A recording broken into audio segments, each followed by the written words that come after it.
Hey guys, today I'm going to show you how to attach a rig to a motion path, and then at the end of this video I'll show you how to use a tool set that, with the help of my friend Seb, wrote to make this whole process pretty simple. You'll be able to see how it could become really time consuming when you have a lot of joints. So let's start by using the joint tool to lay down some joints.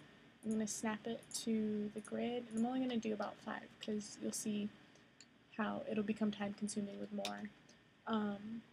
We're going to create that, and then as you'll see under the IK spline handle tool, if you reset it, this auto create is on. You're going to want to turn that off, and we're going to want to create our own curve. So under create, CV curve tool, we're going to snap one knot onto each of these joints. So then we have our own curve. So then again, under skeleton IK spline handle tool, we're going to select the root joint, the end joint, and then command select the curve. So now that's attached. And then we're going to want to cluster this curve.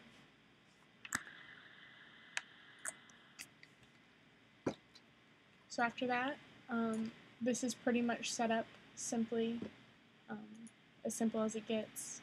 And then you're going to want to create your motion path. And I'm going to scale this out a bit. I'm just going to use a circle just because it's easy. And then individually, you're going to want to attach each of these clusters to the motion path. So under animate, motion paths, attach to motion path. And as you can see, we're kind of, that's the beginning of the circle, so they're going to snap over there. And then you're going to want to do that for all of them. I'm just going to hit G to redo last operation.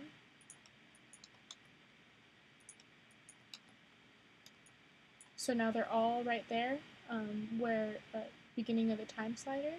So under each cluster, you're going to want to go to its motion path. So this first cluster is on motion path 1.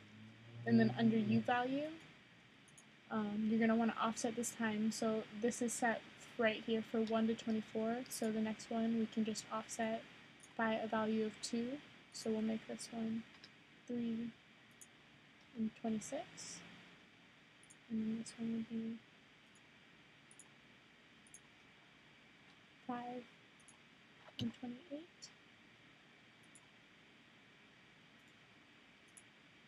This one would be 7 and 30.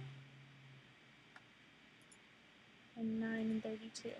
So you could see how if more joints, the more that you would have to go in and affect this. So it's going to pop onto the motion path. You can see that these are kind of far apart since it's such a small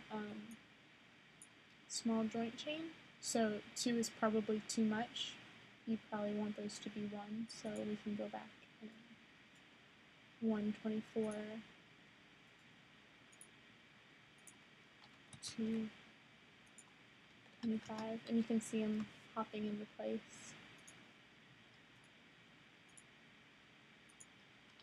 3, 26. I'm sorry for this being so monotonous, but it's kind of just how it goes. 4, 27, and 5.